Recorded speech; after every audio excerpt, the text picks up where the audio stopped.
The days following the attack were brutally helpless. There was no explanation given for who caused the explosion, why it happened, or what it all meant. The city was quiet, but for the reconstruction crew hired by the remaining 2 leaders of Odin, fast at work repairing the tower. A memorial service was arranged in remembrance of Mary and the other fallen citizens. The entire population of New Earth was there, except for Ajax, who found that there was nowhere he could go to escape the loudspeakers projecting the speeches. Ajax wandered the streets until he finally found a rooftop park that felt like the closest thing to seclusion he could find, and he sat underneath a tree as the words of the memorial flooded through the air. At the end of the service, an official Odin announcement spoke of a grand new future that awaits, and how nothing really changes since the ones who were lost are with us in our hearts. Odin closed off this announcement with a performance of its anthem, and when it was over, Ajax heard the city slowly return to life. Things were going back to normal. An intense mix of conflicting emotions ravaged inside of Ajax. He's never been close to others, but now his mother's gone, and even though it wasn't a real bond in his eyes, he's now facing the fact that he really has no one left. As he's recalling the events of the explosion, reliving his experience, depression and agony set in. He feels guilty because deep down, he knows he's not sad about his mother's death, or the destruction of Odin Tower. He blames Odin for taking his father and for his mother's obsession with her work. In his view, the memorial service was a shallow performative event, and he hates the way Odin and the rest of the citizens appear to be moving on as if nothing ever happened. For hours and hours, Ajax stayed under that tree, replaying the attack in his head over and over. He begins to remember how it felt to watch the city burn. As he sinks deeper and deeper into nostalgic lust for that feeling of exhilaration, his shard pulses with an energy that creates a feedback loop of emotion. For a brief moment, Ajax feels an exultant sensation of motivation to recreate that feeling, to get up and do something. Ajax faces the sober realization of what that would mean. The moment ends, and he sinks back down to the depths of his despair. Exhausted from this reminiscence of a euphoria he never knew could be possible, he concludes that recreating it could never be possible. He has no direction, nothing to hope for, nowhere to go. He wants nothing else other than to be left alone. With a final thought, Ajax hopes for an end to his suffering. He pleads to the universe to just leave him there, to decay, and he passes out. Now sit back, relax, and enjoy our double feature, Decay and Odin.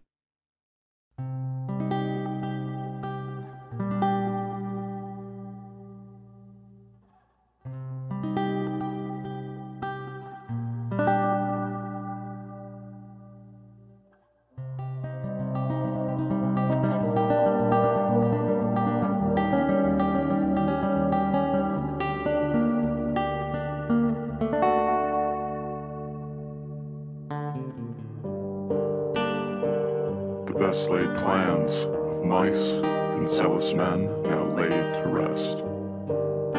The veil of twilight lifted for one solitary breath. Luxurious amnesia dulls the anguish, the trauma, and the grief. Who consoles the sober? What path lies at their feet?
eyes locked on the wreckage.